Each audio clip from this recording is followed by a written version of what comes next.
السلام علیکم دوستو، آج کی ویڈیو میں ہم بات کرنے جا رہے ہیں ملتان سلطان کی نمائندگی کرتے ہوئے فاسٹ بالر محمد علی کے بارے میں. جانیں گے کہ یہ کون ہے اور کیسے یہ ایک ٹیسٹ میچ بالر کے طور پہ سامنے آئے. اس کے بعد ان کو پی ایس ایل میں موقع ملا، کن حالات سے گزرے اور ابھی ملتان سلطان کی ٹیم کو اپر سے اپر لے جانے میں ان کا بڑا کردار سامنے نظر آ رہا ہے. تو ناظرین، محمد علی کا نام پہلی مرتبہ بڑی سطح پہ سننے میں تب آیا کہ جب دسمبر 2022 میں انگلینڈ کے خلاف سیریز کھیلتے ہوئے سلیکٹرز نے جو ٹیم اناؤنس کی اس میں محمد علی شامل تھے. ابرار احمد سپنر کو بھی موقع دیا گیا، لیکن ابرار کا نام اس سے پہلے بھی سنا جا رہا تھا. لیکن جب محمد علی کے سامنے نام آیا تو سب پوچھنے لگے یہ محمد علی کون ہے. بتاتے چلیں کہ ان کا تعلق سیالکوٹ کے ایک علاقے سے ہے جہاں یہ نومبر 1992 کو پیدا ہوئے. اس لحاظ سے ان کی عمر آج کل 31 برس بنتی ہے. ان کا فیملی بیک گراؤنڈ تھوڑا ایجوکیشنل ٹائپ کا تھا، جس کی وجہ سے ان کو کرکٹ کی اجازت بچپن میں نہیں ملتی تھی اور ان کہا جاتا تھا اگر آپ پڑھو گے تو تبھی ساتھ کرکٹ کھیل سکو گے. سو انہوں نے تعلیم بھی حاصل کی اور ساتھ کرکٹ بھی جاری رکھی. گلی محلے کی کرکٹ سے شروع کیا، اس کے بعد کلبز جوائن کر لیے اور وہ بہتر کرتے چلے گئے اور ان کو بالآخر فیصل آباد کی جانب سے کرکٹ کھیلنے کی اجازت مل گئی. 2018-19 میں زرعی ترقیاتی بینک کی جانب سے انہوں نے قائد اعظم ٹرافی میں حصہ لیا اور اپنی ٹیم کے لیڈنگ وکٹ ٹیکر رہے. 5 میچز کھیلے اور 25 وکٹ حاصل کی، جس کی وجہ سے یہ سلیکٹرز کی نظر میں آئے اور انگلینڈ کے خلاف کھلایا گیا.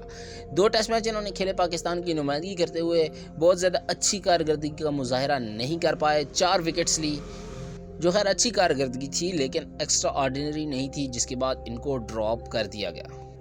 ون ڈے اور T20 کے لیے ان کو کنسیڈر نہیں کیا گیا، لیکن ملتان سلطان نے ان کی صلاحیتوں کو جانتے ہوئے ان کو سلیکٹ کر لیا.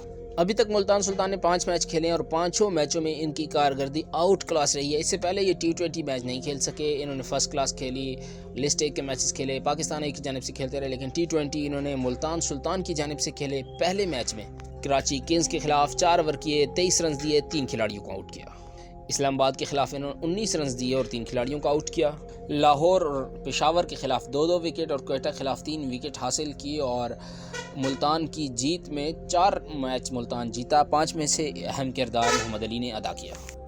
محمد علی کی بہترین بالنگ کو دیکھ کے کرکٹ ایکسپرٹ یہ کہنے پہ مجبور ہو گئے ہیں کہ ہو سکتا ہے کہ آنے والے T20 ورلڈ کپ میں محمد علی پاکستانی ٹیم کا حصہ ہوں، کیونکہ حارث رؤوف ممکنہ طور پہ اس ورلڈ کپ سے باہر ہو سکتے ہیں کہ پی سی بی نے ان پہ بین لگا دیا ہے. اگر یہ بین نہ اٹھایا گیا تو حارث رؤوف پاکستان کے اسکواڈ سے باہر ہو جائیں گے. ویسے بھی حارث رؤوف کو اچھی فارم میں نہیں ہے. پچھلی 2 لیگز جو انہوں نے کھیلی اس میں بھی اچھے خاصے پٹے. ورلڈ کپ میں ان کی اچھی خاصی ٹھکائی ہوئی.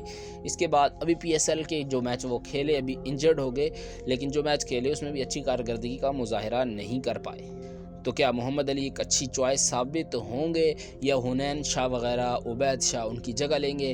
ایک بڑا ٹف کمپٹیشن ہوگا، لیکن محمد علی کے لیے راہیں کھل گئی ہیں کہ اگر ان کو چانس ملا تو یہ T20 ورلڈ کپ میں پاکستان کی نمائندگی کر سکتے ہیں. آپ کیا کہتے ہیں، محمد علی کو پاکستان کی نمائندگی کرنی چاہیے یا وہ اس قابل ہیں یا نہیں؟